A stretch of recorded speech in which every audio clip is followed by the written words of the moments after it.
This is where James Whitcomb Riley grew up, a white house along Main Street in Greenfield, a house that has now become a National Historic Monument where tourists come to see the birthplace of our Hoosier poet.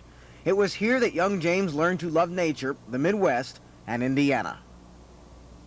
This is the parlor of the home of James Whitcomb Riley, a place he often came, for not only was James Whitcomb Riley an accomplished poet, but he also played two musical instruments. He played the organ and he played the violin. Well, not only did James Whitcomb Riley grow up in his house, but so did his brother John, who was also a poet, but certainly didn't achieve the fame or notoriety that his brother did. And also a little girl called Little Orphan Annie.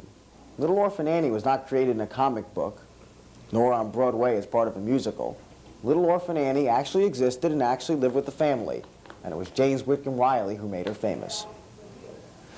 Little Orphan Annie's come to our house to stay, and wash the cups and saucers up and brush the crumbs away, and shoo the chickens off the porch and dust the hearth and sweep, and make the fire and bake the bread and earn her board and keep.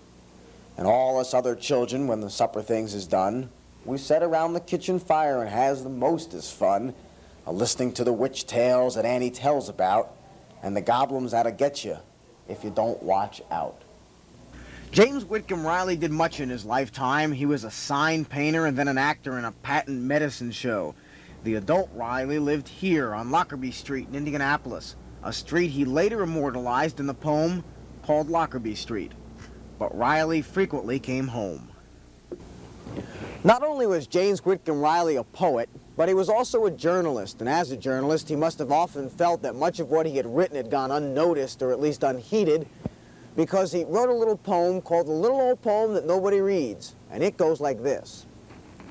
The little old poem that nobody reads blooms in a crowded space, like a ground vine blossom so low in the weeds that nobody sees its face, unless perchance the reader's eyes stares through a yawn and hurries by, for nobody wants, or loves, or heeds the little old poem that nobody reads. James Whitcomb Riley, consider it read, and happy birthday. I'm Josh Littman, Channel 8 News, around Indiana in Greenfield.